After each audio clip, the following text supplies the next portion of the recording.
السلام عليكم ورحمة الله وبركاته. وصلوا هذا موضوعنا مانتا waxaan uga hadli doonaa shaydaan dilay 15 milyan qof oo wadan deganaa sidoo kalena gacmaha ka jaray malaayiin kale ninkaas oo san taariikhdu wax xog ah oo badan ka haynin ayaan uga hadli doonaa mawduuceena ku soo dhawaada mar labaad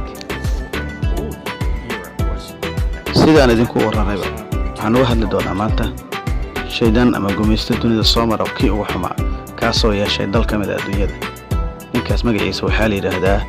Leopold ayaa la yiraahdaa waliba ma ahay magaciisa kaliya Leopold kii labaad ayaa la yiraahdaa magaciisa oo dhameystiran waxa loo yaqaanaa Leopold Lodewijk Philips Maria Victor ayaa la yiraahdaa ama Leopold kii labaad waxaa dhalay Leopold kii koobaad kaasoo ahaa boqortooyadii ka dilin jirtay Jarmaniga iyo Hollandka wuxuu dhashay waa aabuhu 16 December 1790 wuxuuna dhintay 10 December 1865 markaas ayuuna la wareegay boqortooyada Leopold ka labaad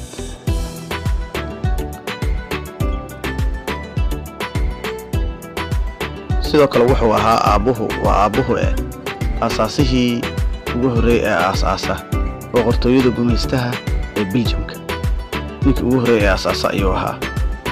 wuxuuna u dhacay maamulkiisa ama maamulayaba 1831 bishii July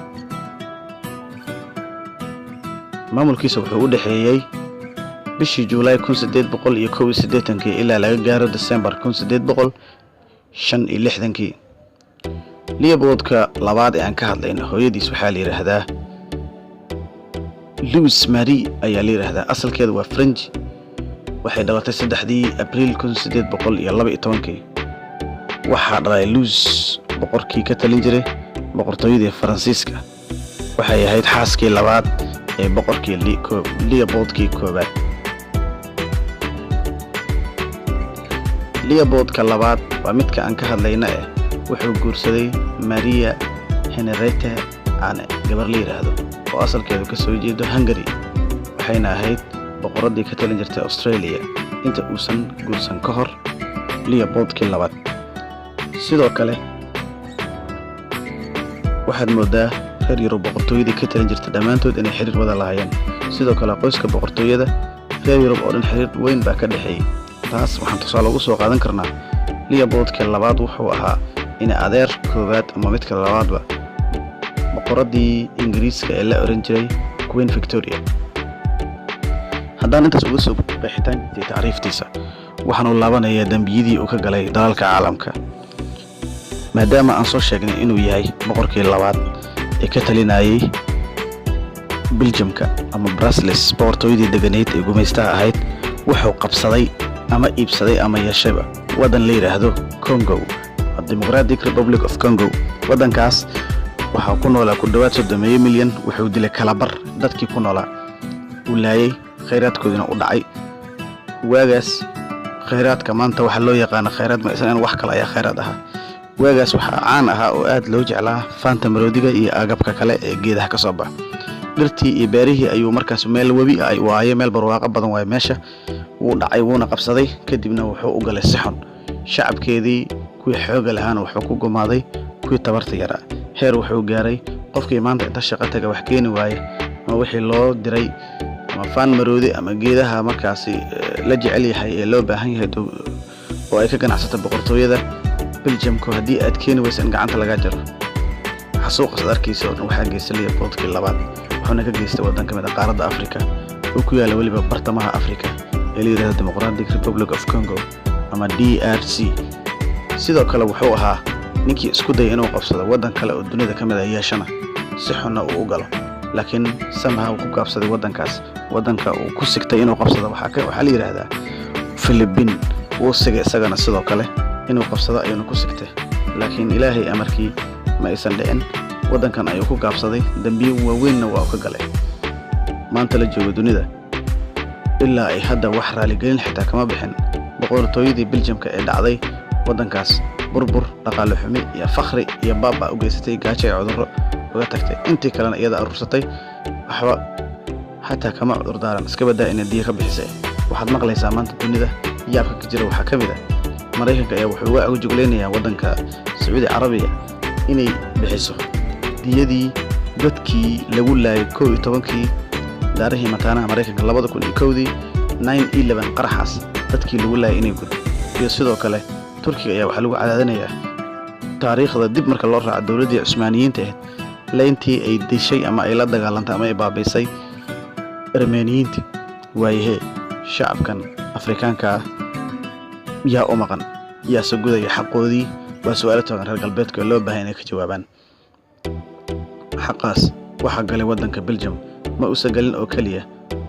dalka Belgium oo kaliya dambiye ma uusan galin reer galbeedka oo kale oo dhan dambiyadaas sidaas ay u galeen taas ay mid ka daran ayna sameeyeen heer waxay gaareen adoonsiga wadamada qaar ilaa ay hadda saxaradii iyo xaarkii ay markaasi ay dul fadhiyeen dadka Afrikaanka ee la dhoofin jiray dibadda loo dhoofin jiray inay gaareen ilaa ay hadda inay la siman tahay biyaheena sida dabaqyada oo kale inay u dhisan tahay saxaradaas qaaradda Afrika ayaan laga helayaa saxarada dunida ugu weyn ee adoomada meesha laga dhoofin jiray ku xaari jireen sidaas ay tahay wax marmarsiya ama raaligelin oo ay ka bixiyaan ma jiraan maantana waxay uga agajoogeenayaan dalal kale oo dunida muslimka ka mid ah inay diya ka bixiyaan dadkii ay laayeen ama ay dileen waa hore waxaan leenahay marka waxaan ugu jawaabaynaa Turkish ma ahan inuu bixiyo diyadaas because dawladda Turkiga ma aysan galin dambigaas ee dawlad kale ayaa gashaday dhacday xitaa laakiin Brussels horta ha bixiso dambiyada ay ka gashay waddanka la yiraahdo Democratic Republic of Congo markaas ay iyadana bixinaysaa diyadaas. intaas waxaa sii dheer Mareykanku maalin walba wuxuu ku laayaa shacab dambilaabayaal ah waddanka Soomaaliya gudihiisa isagoo u adeegsada diyaaradiisa dagaalka ee daroonka loo yaqaan yaa xataa raaligelin weydiiyay yaase markaas u dooda shacabka Soomaaliyeed ee masaakiinta ee dambilaabayaalka ee beerahooda falanaya ama xoolahooda dhaqanaya lamaya sidaa daraadeed inay uga agajooglaysaan maalin walba in markaas dambiye dadkaas kale la boonbooniyo kuwa Afrikaanka laga galana la qariyo ama idinka aad gashaan reer galbeedow waa gardarro ayaan leenahay. waxaa laga yaabaa inaad mar walba maqli jirtay nin la yiraahdo Hitler wuxuu dilay laba dad kow naasiintii Jarmalka iyo Yahuudi guud ahaan reer Yurub dadkaas marka la isku daro waxay gaarayaan dadkii 6 milyan oo qof waadna aragtaan sida taariikhda bal madow ay ugu qortay maxaa dhacay iyaga ayaa boonboonaya taariikhdooda boonboonin aad u sareysa taas ayaa keentay in la yaqaano Hitler aan la aqoonin Leopoldkii labaad oo galay dambi aan dunida laga galin weligeed hadday ahaan lahayd inuu daddan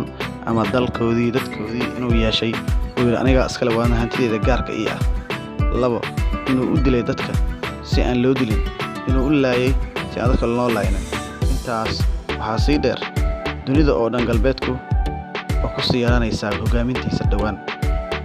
marka waxaan la sugaynaa gardarrooda iyo dulmigooda marka hogaamintooda yaraato galbeedu iska sug adiga waqtigaaga isagaaba dhammaan doona sida uu dhamaaday xoogii Soviet ayaa adigana ugu xigtaa marka loo fiiriyo dhacdooyinka ka dhacaya Afghanistan iyo jabka Mareykanka ama NATO ka soo gaaray halkaas waxay caddahay ama ka soo socota halkaas dadka wax ay fafaala fiican oo ah in galbeedka uu ku dumi doono nolosha una ka hari doono awoodda maanta uu leeyahay